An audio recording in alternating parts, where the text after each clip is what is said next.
Welcome back to the Talking Hedge. I'm Josh Kincaid, and this is your Cannabis Business Podcast. Companies are constantly looking for money, and whether that's trying to sell oil up in Canada before it's legal to do so, there's a lot of financial pressure to make more sales. And so here's 6 ways companies can maximize their sales prices.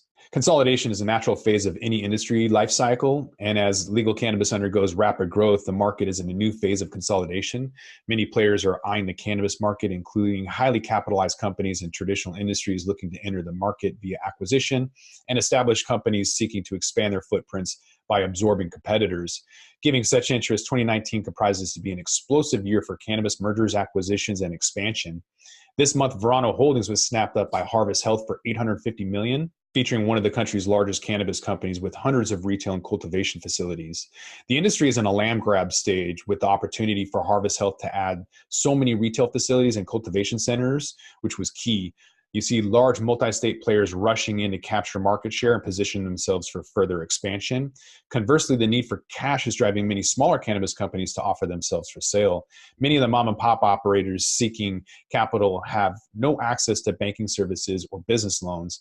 Hopefully, the Safe Banking Act offers some solution, but there's no certainty of adoption. Many of the acquirers are publicly traded companies listed on the Canadian Securities Exchange. As their valuations rise, they gain access to capital. And when they see discounted valuations or small cannabis businesses, they jump at the chance to build their brands, increase their footprints, and raise public market valuations.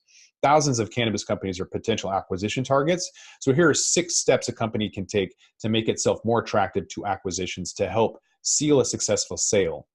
Number 1, enter with an exit in mind. A critical first step is entering the cannabis industry is to develop an exit strategy in a hyper-competitive environment. Many sellers not thoroughly understanding their business structure, cost structure, or where they stand relative to their competition will quickly be out of business. To realize a successful sale, business owners need to have identified their stress points so they can address any shortcomings ahead of a deal, rather than reacting to the last minute and being forced to sell at a deep discount. I've seen people that don't have exit strategies and they're almost at a point where they're getting in their own way, like founder syndrome. Rather than controlling all of the reins and not letting that go, they would be able to expand faster and farther. But again, the founder syndrome is a thing. They're just kind of getting in their way. It's not necessarily self-sabotage, but it's limiting because they don't have an exit strategy. They think they're going to have this business forever. Number 2 is investing in branding. Big tobacco, liquor, and pharma are all entering the cannabis market and inspiring many of the existing players to build their brands, raise their profiles, and attract top dollars in any acquisition.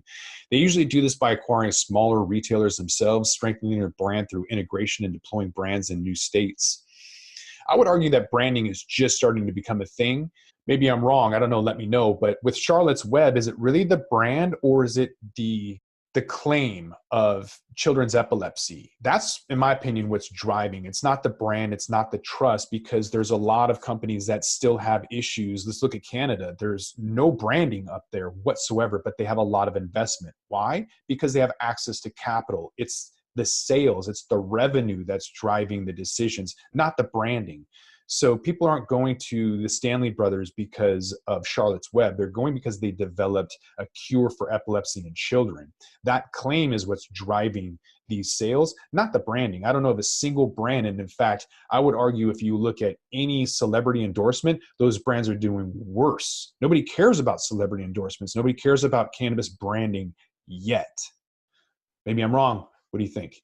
Number 3 is sweat the small stuff. Companies that do well and attract top dollar in an acquisition are those that work hard at every phase of their business, whether pounding the pavement to get their products in every dispensary or working with bud tenders to raise their product profiles and recommendations to customers.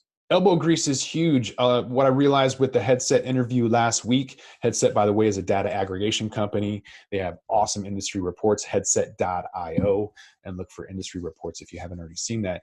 But what they have is a retailer report that shows how much turnover is involved and really how important the bud tender is. There's also a report that shows the advancement of SKUs. Don't quote me on this, but I believe only 17% in 2015 had more than a couple hundred, whereas right now we're seeing the best stores have between 1,000 and eventually 2,000 SKUs. That's a lot. How can any bud tender recommend your product? So without a little bit of elbow grease, getting out there and doing some in-store promotions, you're going to be lost at sea in a drown of products. So you really got to get out there and make your brand something. Number 4 is get your financials in order. To maintain an accurate valuation of a business, a seller must have sound financials with proper financial statements to prevent any last-minute rush when an acquisition comes calling. For example, there's a focus on federal income tax compliance, local sales, and use tax compliance that can present complications during due diligence. Unknown federal, state, and municipal tax liabilities can negatively impact a company's valuation. Not only that, but if you give a pre-money valuation in the millions of dollars and you don't have any sales, you're losing credibility right off the bat. So you got to make sure that when you create your valuation, that you're not going to scare people away by some ridiculous number. Honestly, if you haven't made any sales, you probably don't have a brand. If you don't have intellectual property and no sales, you shouldn't be asking for millions. You're just going to scare those individuals away. So it's important to get your financials in order. Number 5 is kind of a repeat of hire a professional management team, including finance. Professionals from other fields are joining cannabis companies, bringing mainstream business practices with them. Companies must choose their management team carefully, as investors and acquirers often cite management as the most influential factor in their investment or purchase decisions. On the flip side, management teams are also increasingly thought of as a most important point of exposure and liability in a company's operations. Ultimately, more and more investors are looking at it through the mainstream lens of investment, where it's looking at the technicals, the fundamentals, and management, all indicating that the industry is becoming more normalized. Number 6 is build a data room. Data is one of the top investment vehicles, right behind multi-state operators and right in front of consumption cafes.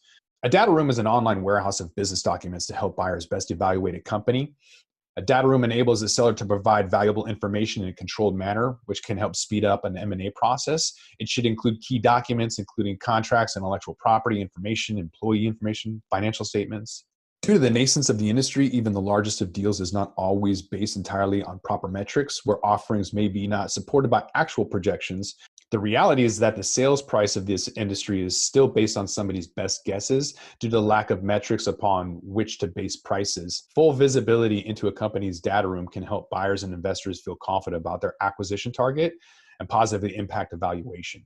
Valuations are important. So as a capital markets analyst, what I would do is set up what's called a football field analysis, have about a half a dozen metrics, and then present my case with each one. So the first one, or maybe the most used, is a discounted cash flow. So what you'll look at is earnings per share from the base company and the acquirer, and then post-merger, you're going to look at whether or not the earnings per share are accretive or dilutive. A comparable analysis is another metric that you can use using EBITDA, or the earnings before interest, taxes, depreciation, and amortization. You would analyze the financials before the transaction as well as post-merger. Public comps are really nice, but as the article goes in, there aren't really a lot of available numbers. You need to look at acquisition comps or transaction analysis. That would be ideal, but probably difficult to find right now.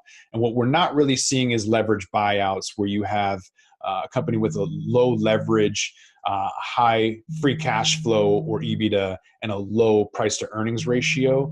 I think we'll start to see more leverage buyouts in the future. And the reason that a lot of these companies are looking at these options is to increase revenue, increase production for operations. Another one is increase market share in order to get efficiencies in cost. Financial advantages is to reduce financial costs and borrowing costs. And with that, we're going to roll this one up. Don't forget to like, share, and subscribe, or don't. And I'm out.